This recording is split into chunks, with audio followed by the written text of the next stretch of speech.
CTET exams जुलाई 2022 के लिए online आवेदन की प्रक्रिया आपकी कब से शुरू होगी और इसमें क्या जिन लोगों ने नया एडमिशन लिया है डीएलएड या आपका बीएड कोर्स में, तो वो इसमें आवेदन कर सकते हैं। किस तरीके से उनकी वैलिडिटी रहेगी, क्या उनका जो सीटेट है वो क्वालिफाई होने के बाद वैलिड रहेगा या नहीं रहेगा।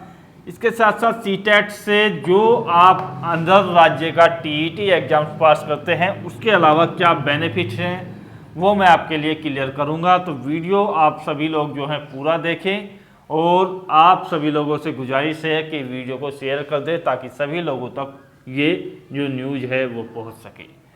आवेदन की प्रक्रिया के बारे में देखिएगा, सीबीएसई इस एग्जाम्स को कराता है। जो आपका सीबीएसई बोर्ड है वो इस एग्जाम्स को कराता है, उसके अंतर्गत ही ये एग्जाम्स होता है। तो सीबीएसई ने कहा है कि आपकी जो बोर्ड एग्जाम्स हैं 10th और आपके जो है 12th के, उसके बाद ही आपकी जो है आवेदन की प्रक्रिया शुरू होगी। तो कुल मिलाकर के बात यह है कि आपकी जो ऑनलाइन आवेदन की प्रक्रिया है वो मई 2022 में शुरू होगी सीटेट 2022 की जुलाई के लिए। देखिएगा, सीटेट का जो एग्जाम्स है वो वर्ष में 2 बार होता है, एक बार आपका जुलाई में होता है, दूसरी बार आपका दिसंबर में होता है। कोविड के कारण किन्हीं कारणों से पिछले कई वर्षों से जो है इसकी जो टाइम टेबल था उसमें जो है चेंजेस देखने को मिला। तो कोई एग्जाम्स आपका जुलाई में नहीं हो पाया, कोई एग्जाम्स आपका दिसंबर में नहीं हो पाया, तो कैंसिल करना पड़ा था। लेकिन इस बार जो है स्थिति सामान्य है और सीटेट ने का जो एग्जाम्स है वो जुलाई में होगा, सीबीएसई ने ये क्लियर कर दिया है। तो इसके लिए मई से आवेदन शुरू होंगे। आवेदन से पहले मैं आपको जानकारी दे दूं कि इसके लिए आप जो है बेहतर ढंग से तैयारी कर लें, क्योंकि यहाँ जो यदि बात की जाए सिलेबस के बारे में, तो सिलेबस देखिएगा इसमें जो है काफ़ी डिफरेंट टाइप्स का होता है अन्य एग्जाम्स के मुकाबले।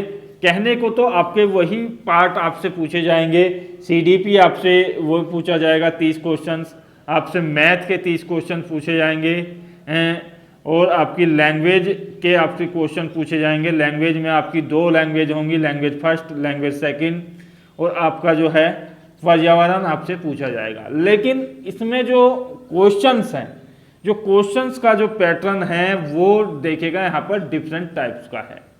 सीधे क्वेश्चन, डायरेक्ट क्वेश्चन किताब से ना करके आपकी मानसिक योग्यताओं से संबंधित क्वेश्चन पूछे जाते हैं जो पेडागोगी टाइप में आपके माने जाते हैं।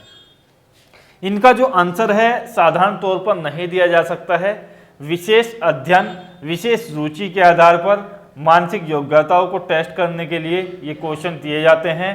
इसमें जो आपके क्वेश्चंस है वो वैसे तो क्राइटेरिया यही था कि 75 क्वेश्चंस आपके जो हैं पेडागोजी से आपसे जो है पूछे जाएं और 75 क्वेश्चंस आपसे जो हैं सामान्य तरीके से पूछे जाएं, जो डायरेक्ट आपसे क्वेश्चन पूछे जाते हैं किताबों से। जैसे भारत में जो है मुख्य पशु कौन सा है, इस तरह के क्वेश्चन यहाँ से आ जाए। पर्यावरण में तो वो होगा आपका सामान्य क्वेश्चन या डायरेक्ट क्वेश्चन। उसी तरीके से क्वेश्चंस को जो है घुमाकर पूछा जाए कि यहाँ पर भारत में मुख्य रूप से वनों का जो राजा है वो कौन है और इसकी क्या विशेषता है, इसके बारे में पूछा जाए, तो ये इस तरीके का पेडागोगी का क्वेश्चंस होगा। तो वहाँ पर आपको तर्क और ज्ञान दोनों की ज़रूरत होती है, बेहतर ढंग से पढ़ने की आवश्यकता होती है, तभी आप जो है इस एग्जाम्स को क्लियर कर सकते हैं। तो यहाँ से चीज़ें क्लियर हो जाती हैं कि पेडागोगी के जो क्वेश्चंस हैं वो देखिएगा 90+ क्वेश्चंस भी इस बार जो है पेडागोगी के पूछे गए थे। ये जब आपका जो है ऑनलाइन एग्जाम्स हुआ था ये 2021 में। तो कुल मिलाकर के पेडागोगी का जो क्राइटेरिया है वो बढ़ा है और इसमें जो है इंक्रीमेंट हुआ है और आपके सामान्य क्वेश्चन जो हैं वे घटे हैं।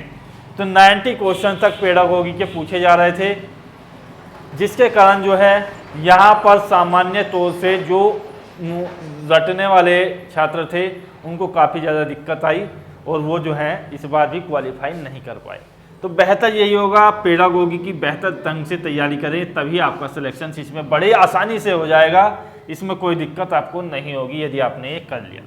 बात करें नए एडमिशन की, तो देखिएगा वैसे तो इसमें कोई भी आवेदन कर सकता है जो भी इसमें डीएलएड या बीएड में एडमिशन लिए हैं, चाहे आप फर्स्ट ईयर में हो या सेकेंड ईयर में हो, लेकिन वैलिड ये उसी का रहता है जिसकी जो है आप जो है सेकेंड ईयर में यदि आप एडमिशन लेते हो फर्स्ट ईयर क्लियर करने के बाद, तभी आपका जो है वैलिड रहेगा। अब मेरे पास काफ़ी कमेंट्स ऐसे आएंगे कि मई में आपका एग्जाम्स होगा और जून में मई में आपका फॉर्म भरा जाएगा और जून में आपका जो है बीएड प्रथम वर्ष का एग्जाम्स होगा या डीएलएड का होगा या सेकेंड सेमेस्टर का होगा, तो क्या आप आवेदन कर सकते हैं? जी हाँ, आप बिल्कुल आवेदन कर सकते हैं। जब आपका जो है सीटेट का रिजल्ट आएगा, जुलाई में ये एग्जाम्स होगा और अगस्त सितंबर तक आपका रिजल्ट आएगा, तब तक आपके पास जो है फर्स्ट ईयर कंप्लीट होना चाहिए, तो आप जो है इसमें वैलिड रहेंगे।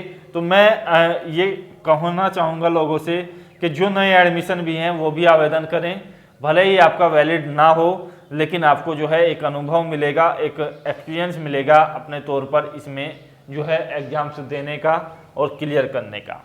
योग्यताएँ वही है जैसे कि मैंने आपको कह दिया है कि बीएड या आपके पास डीएलएड होना चाहिए और इसमें आपकी जो परसेंटेज है वो 50% प्लस होनी चाहिए। फीस की यदि बात की जाए तो फीस देखिएगा यहाँ पर 700 रुपये एक एग्जाम्स की है और 1200 रुपये आपकी यदि आप जो है दोनों एग्जाम्स में आवेदन करते हैं तो हो जाती है फीस। ये दो एग्जाम्स आपके होते हैं, एक लेवल 1 का, एक लेवल 2 का। लेवल 1 प्राइमरी लेवल का होता है, लेवल 2 आपका जूनियर लेवल का होता है। तो ये चीज़ें यहाँ पर क्लियर हो चुकी हैं। लाभ की यदि बात की जाए तो लाभ देखिएगा, जो भी केंद्र की भर्ती निकलती है, केंद्र की भर्ती निकलती है शिक्षक की, तो उसमें क्या है आपसे सीटेट की वैलिडिटी मांगी ही जाएगी, भले ही आपका टीजीटी का वैकेंसीज हो। हालांकि यूपी के अंदर जो टीजीटी है उसमें सीटेट वगैरह नहीं मांगा जाता है, लेकिन यहाँ सीटेट के बिना आपको आवेदन करने का मौका नहीं मिलेगा।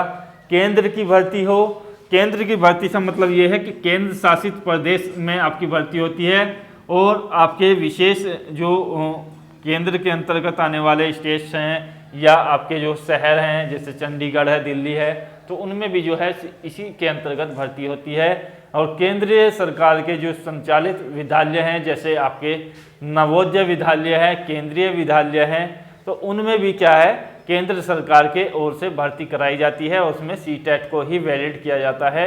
अन्य किसी प्रकार की टीईटी एग्जाम्स आपकी मान्यता नहीं है।